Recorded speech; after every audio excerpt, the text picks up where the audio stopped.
Hey, welcome to my channel. I wanted to make a video specifically about letting go.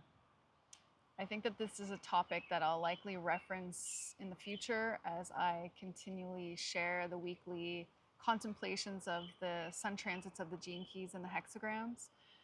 And in fact, I was contemplating sharing a couple of things on letting go in that video this week. And I thought I'll make an entirely separate video so that we can come back to this. These are thoughts on letting go by David Hawkins, who wrote a book called Letting Go, as well as Micheal Singer, who wrote a book called The Surrender Experiment. And for me, surrender and letting go hand in hand, as he speaks about as well. And a little reference from Richard Rudd of the Gene Keys. And also to invite you to, you may not know, I have another YouTube channel called The We Ship, which is surrendering to flow. And it documents the journey of my business partner and I after letting go through loss, through the death of a business partner, my business partner's wife, and our sojourn. And we speak a lot about, right in the beginning, managing transitions. Before you have a new beginning, you have to start with letting go of old ways of being, old identities, older relationships, in order to evolve. And we are all on an evolutionary journey. Evolution happens, and I've been documenting evolution ever since social media. It's something that's called to me to witness this evolution, to feel it in myself and talk about it is a passion of mine. So I do invite you over to that channel as I document not just our journey, but we speak about the collective journey as well.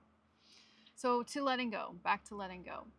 Richard Rudd uses an example in Gene Key 20 of a tree letting go of a leaf and the leaf falling to the ground. It's a happening. There's nothing that is done. It's the tree lets go and the leaf falls down. David Hawkins, he speaks in a similar way. And really it's about feeling what you're feeling fully without resisting it, without fearing it, without condemning it, without trying to fix it even. It's simply to be with the feeling and letting the energy underneath run and just let go. It's a happening.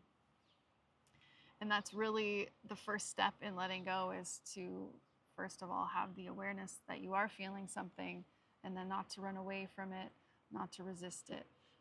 And over time, as the energy runs its course, a lightness begins to happen.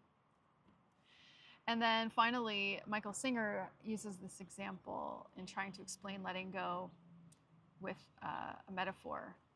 And he uses this metaphor of an elevator, and you have to pretend that you're a person, or maybe you are a person who does not like being on crowded elevators.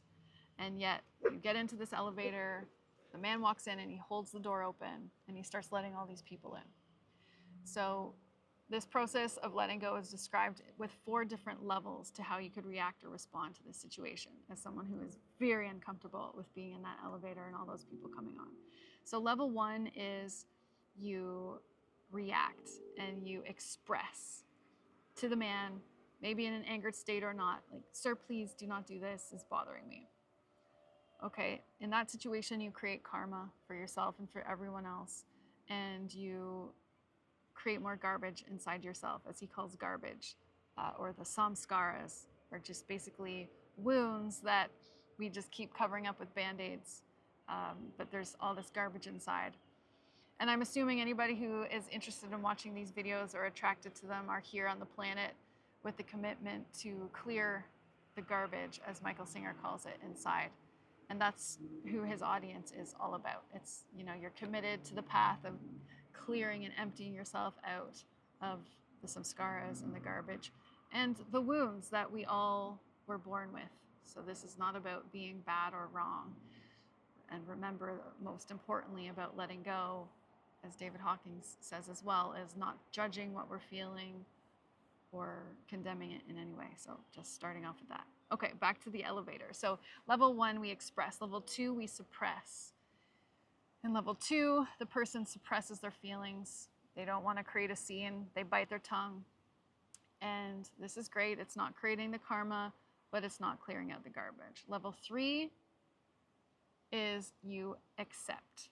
And we've heard wonderful things about acceptance. It is a nice, acceptance is important, and it is a step. But it's not getting to the root of the issue. You're not creating karma. You're not necessarily suppressing it, but you're also not dealing with the fact that it really does bother you. You're just trying to accept it. So it's going to come up again, basically. So the 4th level is the ones committed to clearing out the garbage. That's where the letting go is. That's where the surrender is. And it's, again, just like David Hawkins says, it's surrendering to the feeling. It's feeling the feeling, not judging it, not resisting it, and letting the energy literally let go. It's a happening. I hope you found this video helpful. I'd love to hear from you. What does letting go mean? Did this resonate at all? And again, I'd love to invite you over to the WeShip channel if you're into following a journey across Canada. This summer, we're going across the States back with the RV. We're bringing it back home. It's been parked on Vancouver Island. And yeah, it's a soul journey. It's a journey of freedom. It's a journey of exploration, of self-discovery, of rebirth. And as I said, we talk about surrendering to flow, and that new beginnings start with letting go. I'll see you in the next video.